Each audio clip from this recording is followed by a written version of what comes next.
सेवादार नंबर 1 2 3 4 5 के बारे में समझेंगे। एक होता है सेवक जिसने सेवा करनी है, एक सेव्य है जिसकी सेवा करनी है, और तीसरी चीज तन मन धन से सेवा।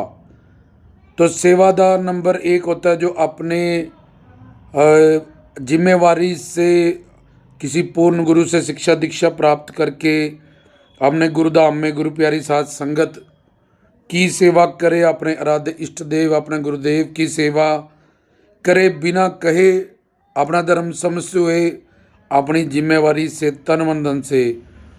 दूसरे नंबर का होता है कि जो भी वहाँ के सतगुरु हैं, उस दरबार को, धाम को, मंदिर को चलाने वाले, उन्होंने जो कह दिया उसके लिए वो पूर्ण गुरु का उपदेश श्रोत्रिय ब्रह्मनिष्ठ का पत्थर पे लकीर होता है, क्योंकि गुरु का जो दर्जा है वो भगवान से भी बड़ा होता है। इसलिए जो उन्होंने कह दिया उसके लिए पत्थर पे लकीर है, तन मन धन से वो बलिहार जाता है कि इतनी बड़ी सृष्टि से ये सेवा सतगुरु ने मुझे दी है, बहुत बड़ी मेरे पे कृपा की है, मैं बलिहार जाऊं।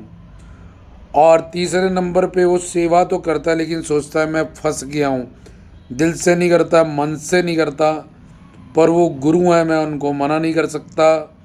वो किसी भी आराध्य इष्ट देव के प्रति उसके संस्कार शिव भक्ति, विष्णु भक्ति, आदि शक्ति भक्ति, राधा कृष्ण भक्ति, जो अवतारों की भक्ति के स्वरूप अपने सतगुरु से जुड़ा हो, लेकिन उसको अगर तन मन धन से सेवा करने के लिए बोल दिया जाए तो सेवा तो करता है लेकिन मन से नहीं करता। ये तीसरे नंबर का। चौथे नंबर का जो सेवादार होता है वो हमेशा अपनी ही मर्जी करता है। उसको गुरु कुछ भी गीता रामायण भागवत कुछ भी समझाएं, कुछ भी साधु संत महात्मा गुरुजन के, लेकिन वो अपनी मर्जी ही करता है। ये चौथे नंबर का सेवादार होता है। और एक इसके भी आता है, वो अपने आप को सेवादार समझता है। वो साधु संतों हरि गुरु के खिलाफ बोलता भी है, सुनता भी है और सोचता भी है। ये गुरुद्रोही, जैसे एक देशद्रोही बंदा होता है तो देशद्रोह बहुत बड़ा दोष माना जाता है, तो ये अपने आप को सेवादार समझता है, लेकिन ये होता है गुरुद्रोही सेवादार, जो पहले ही कर्मों का मारा सेवा करके अपने कष्ट धोने आया था, लेकिन यह और पापों को हासिल कर रहा है और आगे भी फिर कुंभी नरक में जाता है वो। तो ये थे सेवा नंबर 1, जो बिना कहे ही तन मन धन से अपनी जिम्मेवारी से सेवा करते हैं। दूसरा, जिनको सेवा कह दी जाए तो बलिहार जाते हैं वो, कि हम कितने खुशकिस्मत हैं। तीसरा, मन से नहीं करता, सेवा तो करता है लेकिन शारीरिक करता है, उसकी मन बुद्धि एब्सेंट रहती है, तो शारीरिक लाभ तो मिल जाते हैं, लेकिन मन से पापों को नष्ट करना, भस्म करना, और फिर उन पापों के प्रति जो काम फंसे हैं, दुखड़े हैं, उनका विनाश करना, उनसे छुटकारा पाना, ये नहीं हो पाता। और चौथे नंबर का सेवादार अपनी ही मर्जी करता है, चाहे उसको जितनी बार भी कोई भी समझा के देख ले।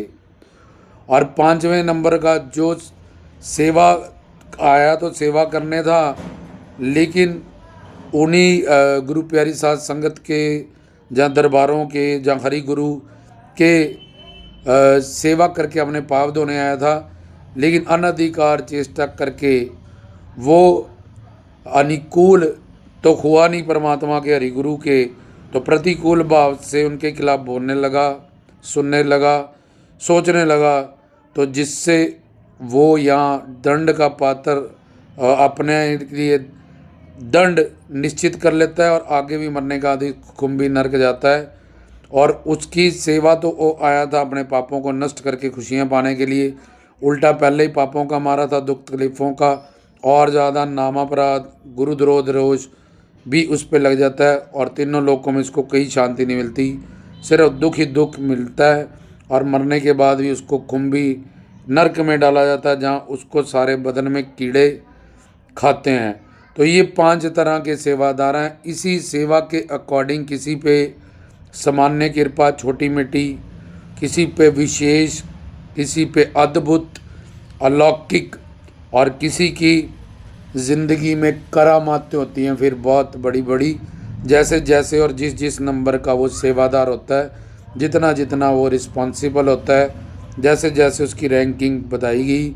इसलिए हम खुद भी अपना, हर कोई किसी ना किसी स्थान पे किसी ना किसी आराध्य इष्ट देव से उसको लगन होती है और कहीं ना कहीं सेवा करता है। हम अपना रैंक चेक करें और धीरे धीरे अपनी प्रमोशन करें। अगर हमें भी विशेष अलौकिक अद्भुत कृपाएं और अपनी ज़िंदगी में करामात देखने हैं तो तन मन धन से सेवा, जैसे रैंकिंग बताई गई, धीरे धीरे प्रमोशन करें और जो भी हमें चाहिए फिर हरि गुरु की कृपा से पाएं। जय श्री सतगुरु जोगी वीरधाम।